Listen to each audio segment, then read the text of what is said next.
Agence France Presse via Getty Images. A handout picture released by the official Syrian Arab news agency, SANA, on May 23, 2018 shows Syrian President Bashar al-Assad welcoming Russian President's Special Envoy on Syria Alexander Lavrentiev in the Syrian capital Damascus. By Brian Murphy, The Washington Post. Seoul, Syrian President Bashar al-Assad has expressed interest in traveling to North Korea to meet Kim Jong-un, North Korean media reported Sunday, adding another layer of possible intrigue onto the planning for next week's summit between President Donald Trump and the North Korean leader. Report by the state-run KCNA news agency gave no details on the timing for a possible trip by Assad, who has rarely left Syria since the country's civil war erupted more than 7 years ago. There also was no immediate comment from Syrian officials. Start your day with the news you need from the Bay Area and beyond. Sign up for our new Morning Report weekday newsletter. But even the suggestion of Assad's outreach to North Korea is certain to ripple through White House efforts to define an agenda for the planned June 12 summit in Singapore between Trump and Kim. It also reflects Kim's push to shed his reclusive image and seek wider contacts, including apparent efforts underway to hold talks with Russian President Vladimir Putin. The KCNA report said Assad made the comments about a possible trip to North Korea last Tuesday while receiving the credentials of the North Korean ambassador. The report did not say why it took almost a week to note Assad's purported comments.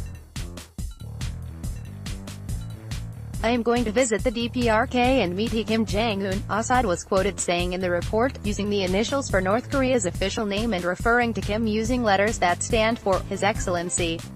Assad's only trips outside Syria since 2011 have been several trips to key ally Russia, most recently in May. The exact scope of the discussions planned for the Singapore summit remains unclear.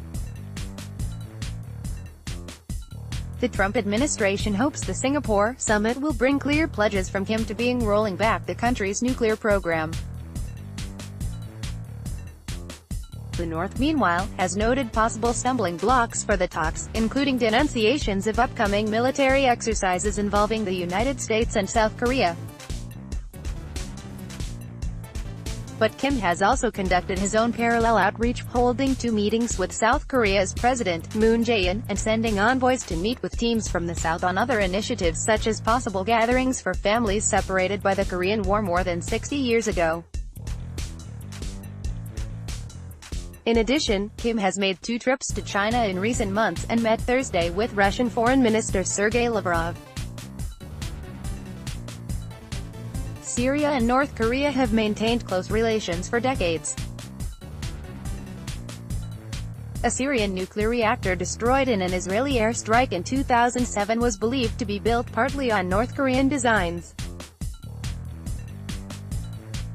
Sponsored content. Researchers in Singapore make a major breakthrough when studying dengue by breaking the dengue virus into fragment peptides and then digitally reassembling it. Team identifies vulnerable hotspots. You might also like ESM. Go to MPs, clear PM Lee of allegations or censure. Business Times. What was Joe Low thinking when he slammed Singapore? Business Times. Busiest airports in the world for 2018. Far and wide. Apply for credit cards on bankbazaar.sg and get in. www.bankbazaar.sg. 22 Body language. Mistakes you might not even know you work. Money. 15 amazing prehistoric animals that are alive today. Far and wide. Nicole Kidman reveals painful reasons she and Tom. MercuryNews.com editorial. Don't be fooled by deceptive measure B flyer. MercuryNews.com. Dancing FBI agent does a flip and accidentally shoots. MercuryNews.com recommended by